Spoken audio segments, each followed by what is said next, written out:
기온이 한 10도만 내려갔으면 좋겠어. 그 다음에 열전은 동월열전인데요. 엄청 짧네요. 자, 동월열전 한번 읽어보죠. 권 114 동월열전 제54. 우리가 방금 읽은 게 남월열전이었죠. 그 남월열전은 요 지역의 역사를 의미하는 거고요. 동월열전은 요 지역의 역사입니다. 삼국지 하다 보면은 산월이라고 나오잖아요. 그 사람들입니다. 민월이라고 부르기도 하고요. 자, 읽어보겠습니다. 민호랑 무제와 월의 동해왕 요는 모두 월왕 9천의 후예다. 성은 추시이다. 진나라는 천하를 병탄한 다음 그들의 왕위를 폐하여 군장으로 하고 그 땅을 민중군으로 만들었다. 또 진나라 지도를 한번 봐야지. 여기가 바로 민중군입니다, 여러분. 그렇게 생각하면 정말 진나라가 대단한 나라였던 것 같아요. 그러니까 진나라가 군사적으로 엄청났던 게, 지금 보면은 여기 물론 지배가 그렇게 썩 그렇게 그러니까 그 공고하진 않았어요. 그러니까 물론 우리가 알던 것처럼 이제 진나라 통일하자마자 다시 또 나라가 박살났잖아요. 근데 군사력 자체는 대단했던 게, 몽영 같은 사람은 여기 하수 이남에 여기 요 땅, 지금 우리가 이제 한나라 때 삭방군이 만들어진 지역이죠. 요 땅을 몽염이 전부 평정하고, 그러니까 여기 이제 그러니까 여기 이제 군현을 만들려고 그랬었고 결국 실패하긴 했지만, 그리고 보면은 상군이나 계림군이나 남의 군은 사실 진나라 때 만들어 놓은 거를 한나라 때 이제 이어받은 거고요.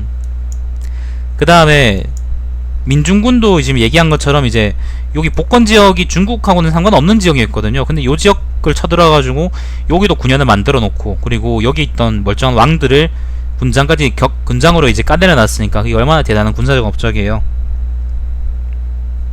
여튼 뭐 그랬답니다. 그런 얘기를 잠깐 해드렸습니다. 제후들이 진나라의 반기를 들자 무제와 요는 월나라 사람들이 이끌고 파양령으로 오예에게 귀순하였다. 오예라는 거는 아까 처음에 있던 뭐 장사왕 오예였죠. 그러니까 유방이 이제 그 장사왕으로 임명했던 사람이죠. 오예는 파군이라는 자로 제후들을 도와 진나라를 멸망시켰다. 당시 항적이 제후들을 호령하였는데 무제와 요를 왕으로 삼지 않았기 때문에 그들은 초나라를 따르지 않았다. 항적이라는 건 이제 항으로 의미합니다. 한나라가 항적을 치자 무제와 요는 월나라 사람들이 끌고 한나라를 도왔다. 한나라 5년 다시 무제를 초대하여 민호랑을 삼아 관중의 옛 땅에서 왕노릇을 하게 하고 동야의 왕도를 정하게 하였다. 동야라는 거는 지금의 복건성 복주시랍니다. 복주니까 대략 뭐 이 근처 어디 땅이 아닐까. 효해제 3년, 그러니까 고우 때네요. 고조 황제 때에 월나라의 공을 거론하며 민호랑 요가 공이 많고 백성들이 그를 따른다고 하여 그를 동해왕으로 삼고 동구의 도읍을 정하게 하였다. 동구라는 거는 절강성 동남쪽이랍니다. 복주가 이쪽이면은 절강성 동남쪽이니까 이 좀 더 이제 동북쪽 지역이겠지. 세간에서는 그를 동구왕이라고 불렀다. 그 뒤 여러 대를 지나 효경제 3년이 이르자 오왕 유비가 반란을 일으켜 민호를 자기 편에 따르게 하고자 했다. 오왕 유비의 반란은 이제 5초 7국의 난이죠. 그죠? 요거는 오왕비 열전에 상세하게 나와있죠. 그러나 민호는 이거 한나라의 제도로 바꿀까? 네, 한나라의 제도로 바꾸겠습니다. 그러나 민호는 이를 달가워하지 않았고 동구만이 오왕 유비를 따랐다. 오나라가 멸망하게 되었을 무렵, 그러니까 유비의 반란이 진압당할 무렵 동구는 한나라에 매수되어 유비를 단도에서 살해하였다. 이 때문에 민월과 동구는 모두 처벌을 면하고 자기 나라로 돌아갈 수 있었다. 오왕의 아들 자구가 민월로 달아나서 동구가 자기 아버지를 죽인 것을 원망하며 민월에게 동구를 치라고 계속 권유했지만 건원 3년 민월은 군대를 동원하여 동구를 포위하였다. 권유하였기 때문에 포위했다. 동구는 군량이 떨어지고 공경에 처하여 투항해야 할 순간 급히 천자에게 사람을 보내 보고하도록 하였다. 천자가 태위 전분에게 물으니, 건원이니까 이거는 한 무제 때네요. 전분에게 물으니 전분이 대답하였다. 월나라 사람끼리 서로 공격하는 것은 본시 흔한 일이며 반역 또한 다반사를 일어납니다. 그러니 중국을 번거롭게 하면서까지 구원할 필요가 없습니다. 진나라 때부터 예속시키지 않은 채 내버려 두었습니다. 그러자 중대부 장조는 아까 방금 그 남월열전에 나왔던 사람이네요. 전분을 힐책하며 말하였다. 힘으로 구제하지 못하고 덕으로 보살피지 못하는 것이 걱정일 따름입니다. 실제로 할 수 있으면 왜 그들을 버린다 말입니까? 진나라는 함양까지도 버렸습니다. 어떻게 월나라만을 버린 것이겠습니까? 이제 작은 나라가 공공에 청하여 천자께 급한 사정을 호소하였는데도 천자께서 구원하지 않는다면 그들은 어디에 가서 호소할 것이며 또 천자께서는 어떻게 온 나라를 자식처럼 보살필 수 있겠습니까? 그러자 천자는 무제는 태위는 나와 함께 일을 일어나기에 부족합니다. 나는 막 즉위하였는데 호부를 내어, 호부라는 거는요, 그러니까 군대를 일으킬 때 쓰는 그 증표랍니다. 호부를 내어 군연과 제국에서 군대를 동원하는 일은 하고 싶지 않습니다 라고 했다. 그러고는 장조에게 부절을 지니고 회계에서 군대를 일으키게 하였다. 그러나 회계태수는 호부가 없다는 이유로 이를 거부하고 군대를 내주지 않으려 했다. 장조는 결국 사마 한 사람을 베고 천자의 뜻을 이해시킨 다음 원병을 이끌고 바다를 건너가 동구를 구원하게 되었다. 그러나 한나라 군대가 미처 도착하기도 전에 민월은 군대를 이끌고 물러났다. 동구는 온 백성을 거느리고 중국으로 이주하기를 청하여 마침내 모든 백성이 강회 일대로 이주하였다. 강회라는 거는 요 북쪽 요 땅을 의미합니다. 건원 6년 민월이 남월을 쳤다. 이것도 아까 남월일주에 나왔던 얘기죠. 민월이 남월을 쳤습니다. 남월은 천자의 명을 지켜서 감히 제 맘대로 지 좆대로 군대를 동원하지 않은 채 이를 천자에게 보고하였다. 천자는 대행 왕회를 예장으로 진격하게 하고, 그 예장이라는 건 요 땅입니다. 진격하게 하고 대농 한항국도 오랜만에 됐네요. 한항국을 회계로 나가게 하고는 회계 땅은 요 땅이죠. 이들을 모두 장군으로 삼았다. 군대가 양산령을 채 넘기도 전에 민월의 왕 영은 이미 군대를 파견하여 요새지를 방어하고 있었다. 이에 영의 아우 여선이 재상 종족들과 의논하기를 왕이 지 좆대로 군사를 일으켜 나무를 치면서 천자께 주청하지 않았다. 때문에 천자의 군대가 와서 주벌하려고 한다. 지금 한나라의 군대는 많고도 강하다. 설령 이기더라도 원병은 갈수록 증강될 것이다. 결국 나라는 망하고야 말 것이다. 이제 왕을 죽여서 천자께 사죄하자. 천자께서 이를 거두시고 군대를 물린다면 나라는 원래대로 보존될 것이다. 천자께서 받아들이지 않는다면 그때는 최선을 다해 싸우고 이기지 못할 경우에는 바다로 달아나자 라고 하였다. 모두들 좋다고 했다. 즉시 왕을 창대로 때려 죽이고 사자에게 그의 머리를 받들게 하여 대행에 보냈다. 나라가 엉망이네요. 대행은 우리가 온 곳은 왕을 베고자 한 것이다. 이제 왕의 머리를 손에 넣었고 그들도 사죄하니 일이 싸우지 않고 해결되었다. 이보다 더 좋은 것은 없도다 라고 하였다. 그리고는 곧 군대를 검춰두고 대농군에게 통보하는 한편, 대농군은 아까 한항국이었죠. 사자에게 민월왕의 머리를 받들고 천자에게 달려가 보고하게 했다. 천자는 조서를 내려 도장군의 문사 파견을 중지시켰다. 조서에는 이렇게 쓰여 있었다. 영 등은 주범이다. 무제의 손자 요군 충만은 모의에 참여하지 않았다.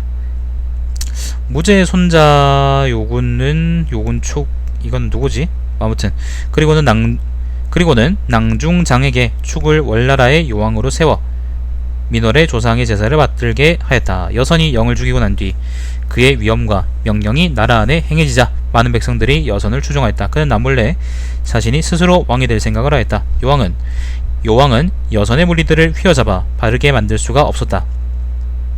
천자는 이 사실을 알았지만 여선 때문에 다시 군사를 일으킬 것은 못된다고 하여 여선은 번번이 영과 함께 반란을 획책하였다. 그러나 나중에 앞장서서 영을 베었기 때문에 한나라의 군사가 수고를 덜 수가 있었다라고 하고는 그대로 여선을 동월왕으로 세워 요왕과 병립하게 만들었다. 그랬답니다. 원정 5년 남월이 반란을 일으키자, 아까 이것도 남월 열전에 나왔던 얘기죠. 동월왕 여선은 상서여 병졸 8,000명을 이끌고 누선 장군을 도와 양복을 도와 여가를 치겠노라고 하였다. 여가는 이제 아까 봤던 남월의 재상이었죠. 군대가 계양에 이르렀을 때, 계양이라는 거는 아까 얘기했던 요쪽 근처, 계양에 이르렀을 때 여선은 바다에 풍랑이 심하다는 구실로 진군하지 않았다. 그는 모호한 태도를 보이면서 비밀리에 남월로 밀사를 띄었다. 그리고 한나라 군대가 반우를 격파할 때까지 도착하지 않았다. 이때 누선장군 양복이 천자에게 사자를 보내 즉시 군대를 이끌고 동호를 치게 해달라고 요청하였다.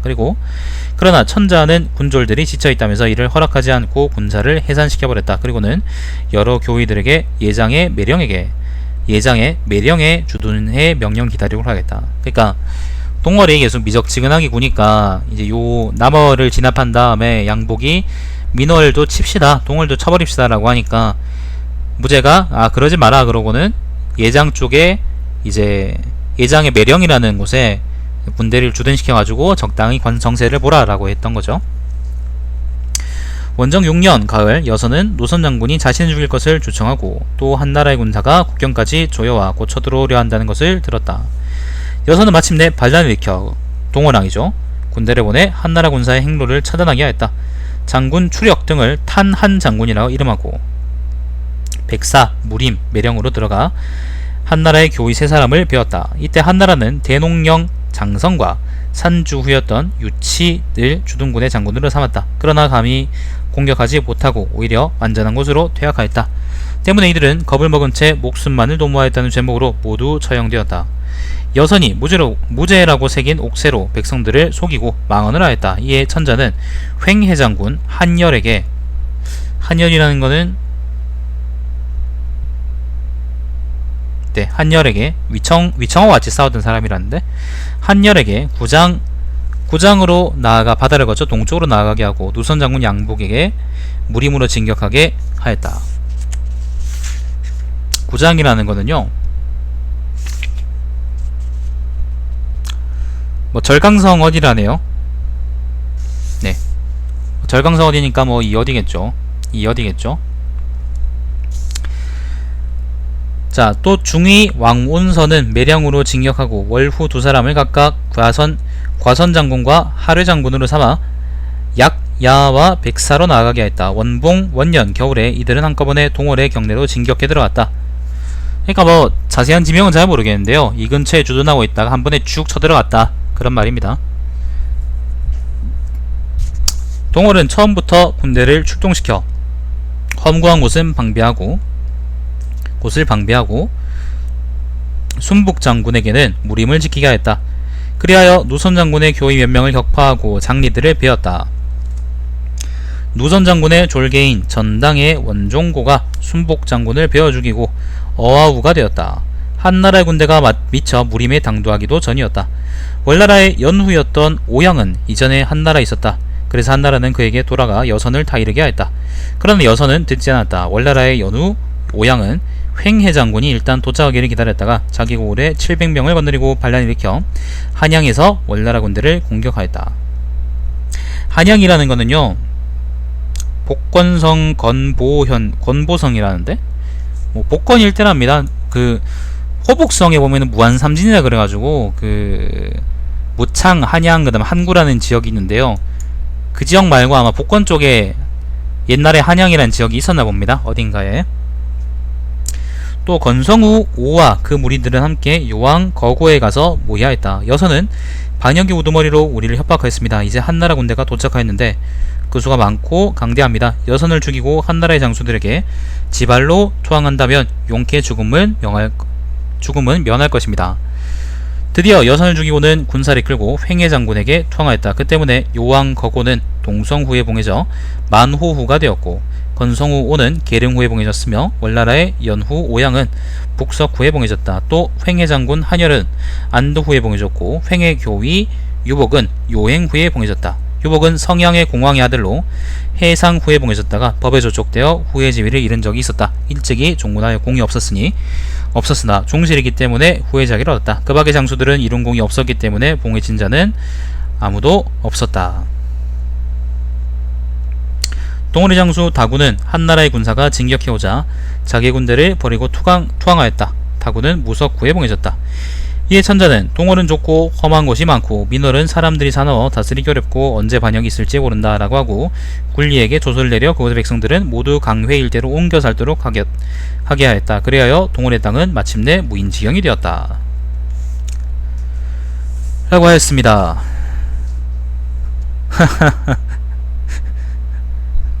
잠깐만요.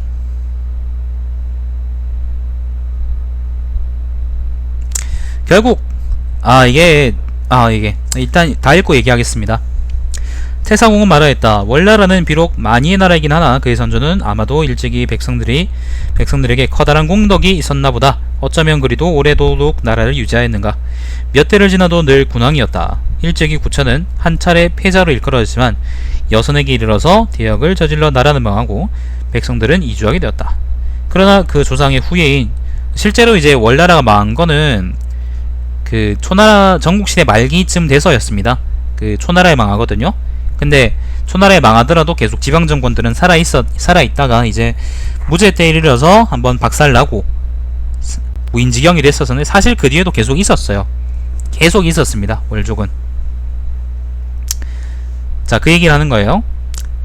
일찍이 구천은 한 차례 패자를 일컬었지만 여선에게 이르러서 대역을 저질러 나라는 망하고 백성들은 이주하게 되었다. 그러나 그 조상의 후예인 요왕 거고 등은 오히려 만호 후에 봉해졌다. 따라서 월나라가 대대로 공후가 될 수 있었던 것은 우임금이 남긴 공덕 때문이라는 것을 알겠다. 여기서 우임금이 나오는 이유는 그거예요. 그러니까 월나라의 왕족은 하나라의 후예다라는 설이 있거든요. 설이라는 게 뭐 중국 학자들 설이겠지만은 옛날 고대 학자들 설이겠지만은 말도 안 되는 얘기지. 하나라는 여기 있었고 씨발 월나라는 여기 있는데 어떻게 이 후예가 일도 갑니까? 택도 없는 소리지. 아무튼 사마천은 그렇게 생각했다라고 얘기하는 거고요. 평하자면 좀 특이한 게 있는데 결국 이제 바로 뒤에 조선열전이 있는데요.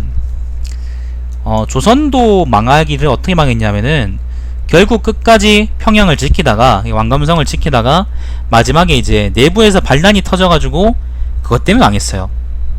끝까지 지켰어. 군사적으로 망하진 않았어. 근데 동월의 경우에도 보면은 아까 성을 계속 지키다가 결국 내부에서 여선을 죽이자는 얘기가 나와가지고 초항에서 이겨버렸잖아요. 그죠? 결국 한나라 장군들은 크게 공을 못 세우고 조선에서도 한나라 장군들은 크게 공을 못 세웠어요. 결국 포상을 받고 농공행상 받은 사람들은 전부 다 이제 투항한 사람들밖에 없었거든요. 좀 특이하네요. 읽어보니까 뭐 그거 말고는 사실 특별하게 할 말은 없었고요. 여기 이제 민월에 있던 사람들이 뭐 강소 일대로 이제 이주했다고 하지만 실제로 이 지역에는 사람들이 되게 많이 남아 있었고 그게 나중에 이제 삼국지에 나오는 산월족이 되는 겁니다. 월족이라는 거는 계속 이 근처에 살고 있었고 북방 중국인들하고는 상당히 다른 사람들이었고요. 오히려 베트남 쪽 사람들하고는 비슷하다고 들었는데 자세한 건 잘 모르겠어요. 자, 뭐 그랬다고 합니다. 요게 사기 제 권 114 동월열전 제 54였습니다. 자, 오늘 하나 더 읽읍시다. 일단 영상 끊겠습니다, 여러분.